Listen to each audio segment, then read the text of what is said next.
Mukhang ang pangalawang tumama nga sa tagiliran ng Pacman ang dumoble sa epekto nito. WBC asked me, "Are you going to defend your junior middleweight title?" No, keep it to the never mind. Hindi. Yan nga ang naging sagot ni Manny Pacquiao sa tanong kung dedepensahan ba nito ang junior middleweight title sa kakatapos lamang na laban nila noon ni Antonio Margarito. That's too much for me. Bagamat sa araw ng laban ay 148 pounds lamang ang timbang ni Pacman kumpara sa 165 pounds na si Margarito, ay kamanghamanghang nakaligtas nga raw ito sa nasabing laban. The night of the fight, I was 148 pounds and Margarito 165 pounds. Amazing, I survived that fight. Atin nga ang sisilipin ang marahil hindi mo pa napansin na ilan sa mga pagkakataong napagtanto ng isang Pacman na tunay na may bigat ang laban na ito. Mula nga sa unang kampyonato ni Pacman sa flyweight division na may timbang na 112 pounds.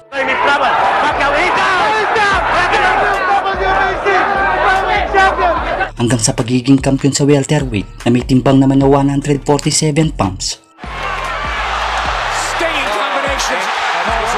Noong November 2010, sa weight limit naman na 154 pounds para sa bakanting WBC Super Welterweight title laban kay Antonio Margarito, at upang maging ganap na kampyon sa 8 dibisyon ng boxing si Manny Pacquiao, bagamat hindi naging madali ay isa ito sa laban na talaga namang sumukat sa katatagan at tapang ng Pacman. Look at this, Manny chooses to stay. Bago nga ang laban na ito ay may boxing record si Antonio Margarito na 38 win, 6 losses at 27 KO. Samantalang may 55 win, 3 losses, 2 tabla at 38 KO naman si Manny Pacquiao. Mula sa unang rounds ng laban na ito, bagamat pasok ang mga kombinasyon ni Pacman, ay ibang level nga naman talaga ang tapang ni Margarito upang hindi ito magpatinag. And Pacquiao answers with 5 of his own. Never by his chin, always attacking, but when you're worried about getting... May pagkakataon pa na sa round 3 ng laban na ito ay matapos masapul ng kanan at kaliwa ni Margarito si Manny Pacquiao,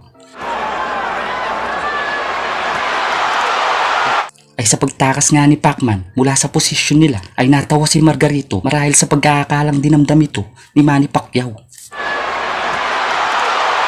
Came with that left hand from out of nowhere. Subalit mabilis na kombinasyon pala mula kay Pacman ang sasalubong kay Margarito. Came with that left hand from out of nowhere. Look at this. 4 punch. Kaya't malamang ang sumunod ng ngiti ni Margarito ay mula na sa maraming kombinasyon ni Pacman na hindi nito inasahan. Nowhere. Look at this. 4 punch combination. Look at this. Bagamat diretso lamang nga ang pagsugod ni Margarito sa round 4, sa papalayong distansya naman ni Pacman ay nakukuha pa rin nito ang umatake. It's pretty nasty right now. I remember I said after 4 he was going to start busting him up. He's already started it in the 4th round. May pagkakataon din sa round na ito na halos bumigay na ang matapang na si Margarito. The uppercut, he catches it with his hands. This guy's extraordinary. It's an absolute clinic that he's putting on right here. Oh, and that eye is beating bad. Margarito up, and Margarito now in retreat. Dalawang kaliwa naman mula kay Margarito ang malinis na tumama sa tagiliran ng Pacman sa round 6. More of the same thing. Beautiful counter shot from... Mukhang ang pangalawang tumama nga sa tagiliran ng Pacman ang dumoble sa epekto nito. Dahilan halos mahupo si Pacman abang diretso lamang sa pag-atake sa kanya si Margarito, na sinusulit naman talaga ang pagkakataong ito. Of the same thing. Beautiful counter shot from Margarito. Pacquiao got his hand wrapped on the rope.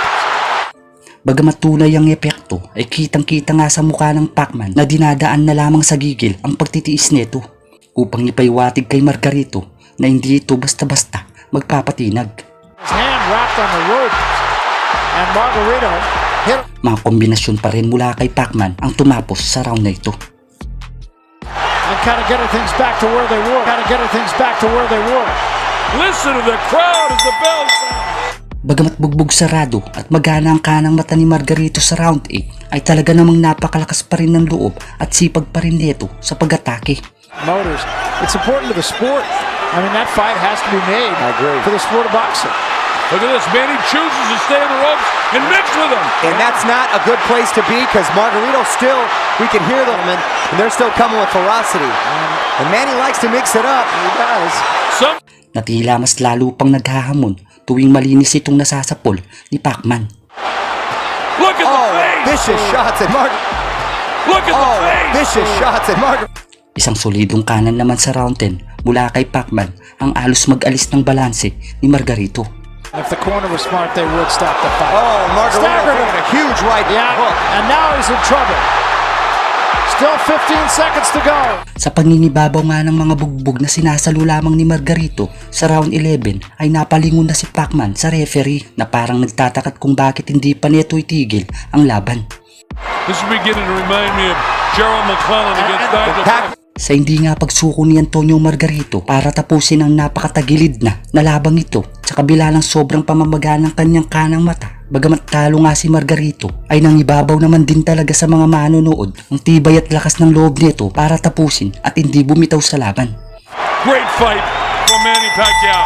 Yeah, if not a great fight. Pagkaamin naman ng Pacman na dinamdam talaga nito ang pagkakataong matamaan nito ng body shot ni Margarito. You know, I got hurt in the body shot, but you know, I felt so weak on that round because I got really hurt in my stomach and I recover right away.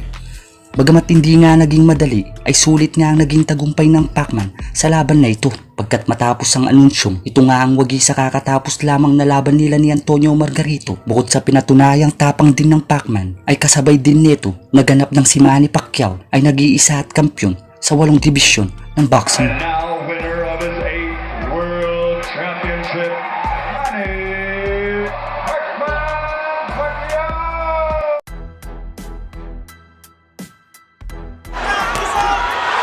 Look at Pacquiao's lower leg. And Pacquiao answers with 5 now. Yeah, it's interesting. I mean, Margarito doesn't miss. Came with that whip. Look at this. 4 punch. Look at he catches it with his hands. This guy's extraordinary. It's an absolute clinic that he's putting on right here. Oh, and that- He and that eye is beating bad. Margarito up, and Margarito. punch it with both hands. Oh, Colonel, the fact that he was able to ascend to all these weight classes. To see Mayweather and him do battle. Of the same thing. Beautiful counter shots by Margarito. I mean, Pacquiao. And another right hand for Margarito. 10 seconds left here in round 7 for the sport of boxing. Look at this. Manny chooses to stay in the ropes and mix with him. And that's not a good place to... Beautiful counter shot by Margarito. I mean, Pacquiao with lefts and rights. A little bit. Still landing big shot. The right eye, rather. He just took about 5. An uppercut. Look at this. Huge right Yeah, hook. and now he's... This is beginning to remind me of Gerald McClellan. Colonel, I couldn't agree with you more. He's actually trying not to put... Oh, man. He's got to fight. A fight is... He is here. Doing what the referee... Great fight for Manny Pacquiao.